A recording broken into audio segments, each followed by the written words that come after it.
Siwan Dayanand Ayurvedic medical college के पूर्व सचिव बीपीएन पाठक ने आज एक प्रेस वार्ता की। प्रेस वार्ता के दौरान उन्होंने आयुर्वेदिक मेडिकल कॉलेज के प्रिंसिपल पे एक साथ कई हमले बोले हैं। आप बता दें, उन्होंने प्रिंसिपल पीपी त्रिपाठी को लेके कई सारी बातें की। करीब 20 मिनट तक चले इस प्रेस वार्ता पे उन्होंने एक के बाद एक कई हमले किए हैं। सुनिए प्रेस वार्ता के दौरान वो क्या कुछ कह रहे हैं।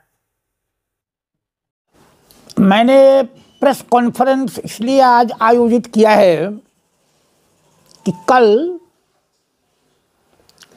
महाविद्यालय के अध्यक्ष महाचंद्र बाबू, प्राचार्य प्रजापति त्रिपाठी एवं वर्तमान सचिव डॉक्टर रामानंद पांडे ने प्रेस कॉन्फ्रेंस आयोजित करके बहुत कुछ ऐसा कहा जो सत्य से परे है।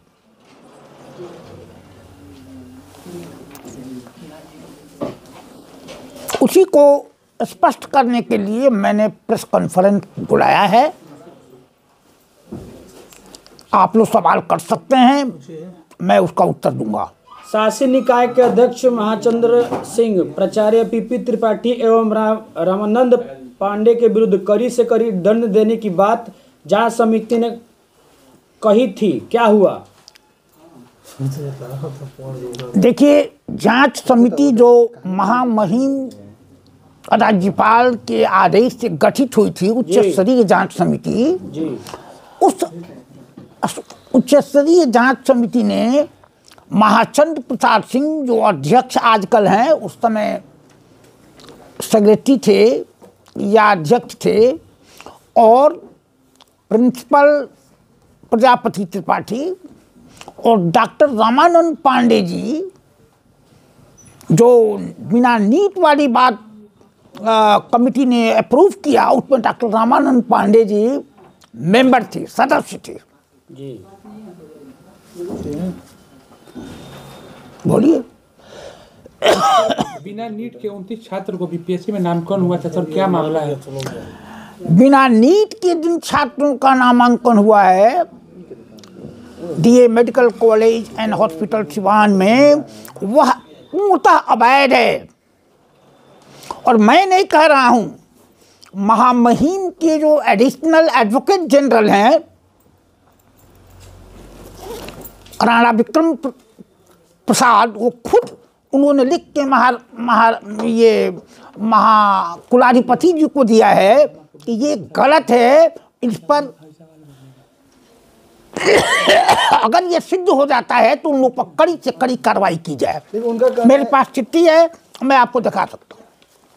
एक मिनट।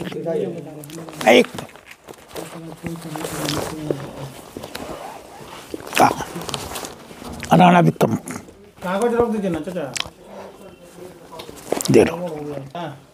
उनका कहना है कि 29 छात्रों जो नामांकन उन्होंने लिया था पिछले सत्र में, वो सुप्रीम कोर्ट के आदेश के अनुसार उन्होंने लिया था, और आप दूसरे करा के सिद्ध कैसे करेंगे इसको? देखिए, सुप्रीम कोर्ट ने आदेश दिया था, वो जजमेंट हमारे पास भी है, मैं आपको दिखा सकता हूँ। सुप्रीम कोर्ट ने आदेश उन लड़कों के लिए दिया था जो पंजाब और हरियाणा हाई कोर्ट में गए थे। उन लड़कों का केस यह था कि नीट में बैठे थे तो उचित उनको परसेंटेज नहीं मिला था जो चुनाव के लिए होता है, सिलेक्शन के लिए। ऐसे लड़कों के प्राचार्य त्रिपाठी जी जो हैं, उनके विरुद्ध कितने बार राज्यपाल के द्वारा जांच समिति बनाई गई है, और जांच समिति में किन किन बातों को उजागर किया गया है? राज्यपाल के द्वारा डायरेक्ट कमिटी एक बार बनी है, और एक बार उनके अप्रूवल से बनी है, उनके आदेश से बनी है, 2। तो पहली कमिटी जो है वह 13-14 में बनाई गई थी। उसमें 2 वाइस चांसलर थे और एक प्रिंसिपल थे मुजफ्फरपुर के, और एक यूनिवर्सिटी के डिप्टी रजिस्ट्रार थे। उन लोगों ने जांच समिति में ये कहा कि प्राचार्य के जितने आरोप प्राचार्य पर लगाए गए हैं, तमाम आरोप सत्य हैं, एक भी आरोप गलत नहीं है। उन लोगों ने यह भी कहा कि प्राचार्य को कड़ा से कड़ा दंड दिया जाए। तो क्या लग रहा है कि क्यों लेट हो रहा है, आपको क्या लगता है? हाँ, ये इन लोगों ने लिख के दिया यूनिवर्सिटी में, और यूनिवर्सिटी ने भेज दिया राजभवन में, और राजभवन की जो परंपरा है, राजभवन में इनकी पैरवी है, इनकी पैठ है, उसी पैठ और पैरवी के चलते आज तक वो मामला मैंने कई बार लिखा है, लेकिन उस पर कोई कार्रवाई नहीं हो रही।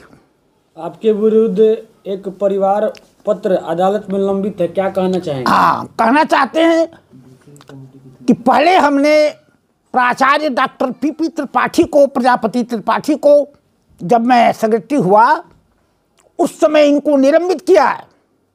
सो कॉज पूछने के बाद जब मैं संतुष्ट हो गया कि ये काम नहीं करेंगे तो मैंने इनको निलंबित किया, और निलंबन के लगभग डेढ़ महीने के बाद इन्होंने परिवार पत्र दाखिल कराया अपने बड़ा बाबू से। पैसे बड़ा बाबू को दिए गए थे चेक के द्वारा, बड़ा बाबू ने पैसे रिसीव किए थे, और उन्होंने ये के कोर्ट में केस कर दिया कि ये पैसे लेकर, और हमने प्रिंसिपल साहब को, ये सेक्रेटरी साहब को दे दिया। अच्छा, सब लोग के सामने। अच्छा, आप ये क्यों कहते हैं बार बार कि पीपी त्रिपाठी बिना एमडी किए ही पीएचडी कर लिए हैं? देखिए, यह भी प्रमाण हमारे सामने है, मैं दे दूंगा। 1979 में, या नहीं 1979 में इस कॉलेज के कन्वेनर कम सेक्रेटरी थे जिला के जिलाधिकारी श्री रामभजन सिंह, जहाँ तक मुझे याद है। उन्होंने 89 हाँ, उन्होंने ये कहा, ये लिखा कि प्राचार्य की आवश्यकता है, उसमें मिनिमम एमडी क्वालिफिकेशन, स्नातकोत्तर योग्यता होना जरूरी है। उसके बाद वो इंटरव्यू नहीं हो सका। इसके बाद डॉक्टर रामानंद पांडे जी, जिनके बारे में कहा जाता है कि वे उनके संबंधी हैं, तो वे हुए सेक्रेटरी। ये तो एमडी थे नहीं, इनको बनाना था। इन्होंने क्या किया, एमडी अथवा पीएचडी कर दिया। एमडी रहे या पीएचडी रहे, तो ये पीएचडी ऑलरेडी थे, इनको बना दिया गया। यह भी आश्चर्य है कि दुनिया का कैसा विश्वविद्यालय है कि बिना एमडी किए पीएचडी की डिग्री दे दिया। क्या ये बात सही है कि प्रचार के पुत्र सुधांशु शेखर त्रिपाठी अब कॉलेज के अगले प्रचार बनने वाले हैं? पार्डन, फिर से कहिए। क्या ये बात सही है कि प्रचार के पुत्र सुधांशु शेखर त्रिपाठी अब कॉलेज के अगले प्रचार बनने जा रहे हैं? कोई अंदेशा नहीं है, एकदम 100% ये तय है। कमिटी ने ये तय कर लिया है, एक्सपर्ट लोगों ने तय कर लिया है कि उन्हीं को बनाया जाएगा। अब इसके क्या कारण है, कितनी उनकी पहुंच है, ये मैं नहीं कर सकता। अच्छा, आप अभी तत्कालीन उस समय का जिक्र कर रहे थे डीएम का, कि रामभजन सिंह जो उस समय डीएम थे, उन्होंने प्राचार्य पद के लिए एमडी की डिग्री अनिवार्य कर दिया। अनिवार्य था। तो फिर सचिव रामानंद पांडे ने पीपी त्रिपाठी को नियुक्त कैसे कर लिया, ये बताइए। इसलिए कि उनके जब कलेक्टर साहब चले गए, उसके बाद दोबारा इसको एडवर्टाइज किया गया, और दोबारा जब एडवर्टाइज किया गया तो श्री रामानंद पांडे जी ने एडवर्टीजमेंट पर लिख दिया हिंदुस्तान अखबार में, पर हिंदुस्तान था, हाँ, हिंदुस्तान अखबार में लिख दिया कि एमडी हो अथवा पीएचडी हो। तो बिना एमडी के पीएचडी थे, ये उनको बना दिया गया। अच्छा, क्या जब आप सचिव थे तो क्या आपने पीपी त्रिपाठी को निलंबित किया था, ये बात सही है क्या? एकदम सही है, सही है। उनके जगह पर दूसरे को प्रिंसिपल बनाया गया था, यह भी सही है। यूनिवर्सिटी ने बनाया था। क्यों निलंबित किया था आपने? जी, क्यों आपने निलंबित किया था उनको? निलंबित इसलिए किया कि आदेश का पालन नहीं करते थे, अस्पताल की व्यवस्था को ठीक नहीं करते थे, लड़कों से फी जो लेते थे उसका रसीद नहीं देते थे। क्या आपको कभी धमकी भी मिली है और आपको डर नहीं लगता है? मुझे कोई डर नहीं लगता है। कभी धमकी मुझे कभी कभी कोई डर नहीं लगता है, लेकिन शिष्टाचार है कि अगर थ्रेटनिंग हमको बार बार थ्रेटनिंग हमको दे रहे हैं, लड़कों के माध्यम से थ्रेटनिंग आती है, उसके बाद टीचर लोग के माध्यम से आती है, अन्य लोगों के माध्यम से आती है, तो मैंने डीजीपी को, माननीय मुख्यमंत्री को इस संबंध में लिख दिया है कि यह स्थिति है लड़कों को मिलाकर और सामाजिक तत्वों को मिलाकर कि किसी समय हमारे ऊपर हमला कर सकते हैं, हमारे बाल बच्चों को नुकसान कर सकते हैं। ये हमने लिख के दिया है, उसकी जांच भी हो रही है। और हम ही ने नहीं लिखा है, गवर्नर साहब के सेक्रेटेरिएट ने 2 बार लिखा कि इसकी पूरी जांच करके और हमको रिपोर्ट की जाए। पता नहीं रिपोर्ट गया कि नहीं, ये हमको जानकारी नहीं है। अच्छा, प्राचार्य के पुत्र वधू हैं जो पूजा त्रिपाठी हैं और एमडी की डिग्री फर्जी है, जैसे विक्रम कुंवर ने और राजद अध्यक्ष विपिन कुशवाहा ने कहा है। क्या कहेंगे आप? देखिए इन लोगों ने कहा है तो हमने आपसे पूछ लिया। कहा है नहीं, उन लोगों के पास हमने भी ये कागज देखी है। जिस कॉलेज से पूजा त्रिपाठी जी ने एमडी किया है, वहां पर 3 या 4 महीना वो नहीं थी ही नहीं। उनको बुलाया गया, सीसीआई ने बुलाया कि अपना स्पष्टीकरण दीजिए कि आप क्यों नहीं थी, कैसे डिग्री आपको मिल गई। वे नहीं गई। दोबारा बुलाया गया, सीसीआई ने बुलाया, नहीं गई। तो ऐसी डिग्री को हम फर्जी नहीं कहेंगे तो और क्या कहेंगे? क्या आपको इस बात की जानकारी है कि प्राचार्य सुधांशु त्रिपाठी इंटर 3 वर्षों में किए हैं और इंटरमीडिएट में मेन सब्जेक्ट में मैथ फिजिक्स है? क्या आपको लगता है कि मैथ और फिजिक्स लेने वाला इंसान बीएमएस कर सकता है? आप देखिए, स्पष्ट है, सुस्पष्ट है, स्पष्ट नहीं है, सुस्पष्ट है कि जो लड़का आईएससी में बायोलॉजी रखेगा कंपल्सरी, उसको जो है उसको निश्चित रूप से बीएएमएस कर सकता है। लेकिन जो एक्स्ट्रा में रखेगा वो बीएएमएस नहीं कर सकता है, जैसा कि हमको जानकारी। क्या आपके ऊपर 1 करोड़ रुपए का मानहानि का केस किया गया था? कितनी सच्चाई है इस बात में?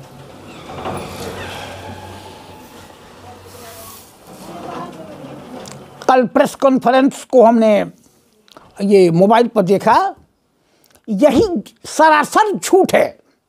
मेरे ऊपर 2 करोड़ रुपए का मानहानि किया है उन्होंने, और 2 बार उन्होंने प्रेस में कहा, 3 बार कि मैंने 1 करोड़ का किया, 2 करोड़ का किया है। और मैं तैयार हूं, अगर मैं गलत हूं तो हमारे ऊपर 10 करोड़ 20 करोड़ का किया जाए, हमको इससे कोई अंतर नहीं पड़ने वाला। हमको परेशान करना है उनको, वो परेशान करें, लेकिन मैं सही बात बोलूंगा, अंत दम तक सही बात बोलूंगा। आप परेशान कर रहे हैं, वो आपको परेशान कर रहे हैं। वो तो कई ऐसे चैनलों पे जैसे कि मानहानि का केस उन्होंने किया है। पार्डन? मतलब आप परेशान कर रहे हैं उनको, वो आपको परेशान कर रहे हैं। वो तो अपने कॉलेज चला रहे हैं और मैंने एक भी केस उनके ऊपर नहीं किया है किसी कोर्ट में, एक केस छोड़कर हाई कोर्ट में, कि इनका जो ये एक्सटेंशन है वो गलत है, इसको छोड़कर मैंने कोई केस नहीं किया है। जो भी केस है इन्हीं का है। तो परेशान वो हमको कर रहे हैं तो हम उनको कर रहे हैं, आप लोग सोचिए। वर्तमान में प्राचार्य पीपी त्रिपाठी जो बिना एमडी किए पीएचडी किए हैं, इसका क्या प्रमाण है कि अपने पुत्र सुधांशु शेखर त्रिपाठी को प्राचार्य बनाने के लिए किसी राष्ट्रीय अखबार में विज्ञापन दिए प्राचार्य बनाने में लगे हुए हैं? क्या प्रमाण है? प्रमाण तो खुद उकल दे रहे थे। प्रमाण तो प्रेस कॉन्फ्रेंस में उन लोग के बिहाफ पर हमारे आदरणीय अध्यक्ष महाचंद्र प्रसाद जी दे रहे थे कि ये अखबारों में छपा है, ये वेबसाइट में छपा है।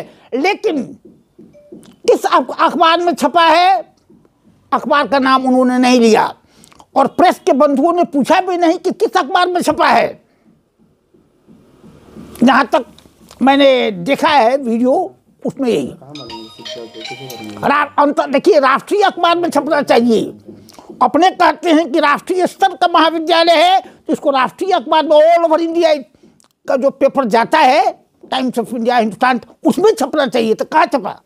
अच्छा, क्या आपको कभी धमकी भी मिली है, डर भी लगता है आपको? देखिए, धमकी तो हमको मिली है, धमकी तो हमको मिली है, लेकिन मुझे डर नहीं लगता है।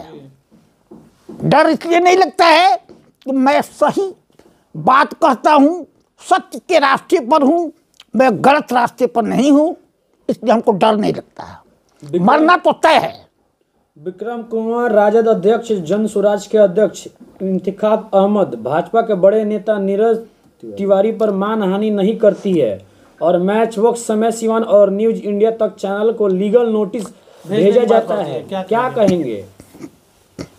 एक बात जान जाइए, मैंने पहले ही कह दिया है कि इनकी पहुंच ऊंची है और मैंने एसपी को भी लिख के दिया है, डीएम को भी दिया है कि लक्ष्मी के सबसे वरद पुत्र यही है आज के डेट में। लक्ष्मी के सबसे वरद पुत्र का मतलब आप लोग समझते हैं, अकूत संपत्ति है इनके पास। अब इसका प्रमाण तो हम नहीं दे सकते कहां कहां है, कैसे है, अकूत संपत्ति है। और ये जो है बड़े लोगों को छेड़ना नहीं चाहते हैं, वो लोग बढ़िया जवाब दे देंगे, तो हम जैसे छोटे आदमी को, आप जैसे छोटे आदमी को छेड़ेंगे, बड़े आदमी को नहीं छेड़ेंगे। नीरज तिवारी आप जानते हैं कि वे पूर्वांचल भाजपा के कन्वेनर बने हैं, पहले दिल्ली भाजपा के उपाध्यक्ष थे। और विपिन कुशवाहा जी खुलकर इनके खिलाफ बोलते हैं, सही बात बोलते हैं। विपिन कुशवाहा जी, उन पर केस नहीं होगा। और जदयू के एक्स मंत्री श्री विक्रम कुंवर जी ने तो सब कुछ कह दिया, कुछ बाकी नहीं रखा। कहा कि एम्बुलेंस खरीद में घोटाला हुआ है, इसमें इनका भी हाथ है। एम्बुलेंस जो है भाड़े पर चलाया जाता है, मेरे पास प्रमाण है। इस पर भी इन्होंने कुछ नहीं कहा। अच्छा ये बताइए, आप डीएवी कॉलेज के भी प्रिंसिपल रहे हैं, आयुर्वेदिक कॉलेज के भी सचिव रहे हैं, इंजीनियरिंग कॉलेज के एडवाइजर रहे हैं, तो क्या आपने परिवारवाद नहीं किया है? आपने अपने परिवार में किसी को नौकरी नहीं दिलाया? परिवारवाद अगर नहीं, परिवारवाद में अगर किया रहता तो प्रेस कॉन्फ्रेंस में हमारा नाम जरूर आता। और मैं आज भी चुनौती देता हूं कि एक आदमी कह दे कि परिवार या जात के किसी आदमी को हमने बहाल किया। बस क्या सत्य है कि आपने तत्कालीन जिला अधिकारी आर.के. महाराज को प्राचार्य रहने के दौरान ही कॉलेज से बाहर जाने का रास्ता दिखाया था? देखिए, वो एक वाकया है कि आर.के. महाजन साहब डीएम थे, मैं नया नया प्रिंसिपल हुआ था। एक लड़की ने चोरी किया था मैट्रिक की परीक्षा में, वो रो रही थी। उन्होंने कहा कि इसको कॉपी दे दीजिए। हमने कहा कि नहीं, इसको नहीं दे सकते हैं कॉपी। तो मैं कलेक्टर बोल रहा हूँ। हमने कहा कि सुनिए सर, आप कलेक्टर बोल रहे हैं तो मैं यहाँ का अधीक्षक, परीक्षा अधीक्षक बोल रहा हूँ, मुझे आप भले हटा सकते हैं, हटा दीजिए, लेकिन मैं नहीं दूंगा। अंत तक वे कहते रह गए, मैंने नहीं हटाया। और मैंने उनके खिलाफ चीफ सेक्रेटरी सुभाष शर्मा जो सीनियर आईएएस थे, उन तमाम को मैंने वायर कर दिया। और वायर के बाद हमको सर, नए राज्यपाल और नए कुलपति की बहाली हो चुकी है, आपको उनसे क्या उम्मीदें हैं?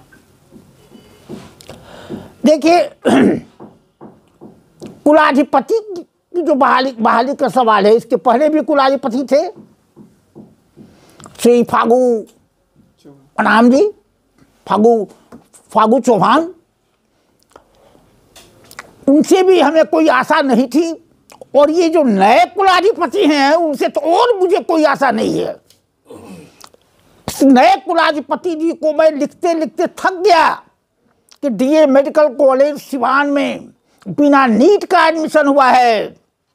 आपकी कमिटी ने इसको पाया है। बैच 1918-19 में 18-19 में बिना सेंट्रल गवर्नमेंट के परमिशन के, बिना स्टेट गवर्नमेंट के परमिशन के 50 की जगह 51 लड़कों का नामांकन ले लिया गया।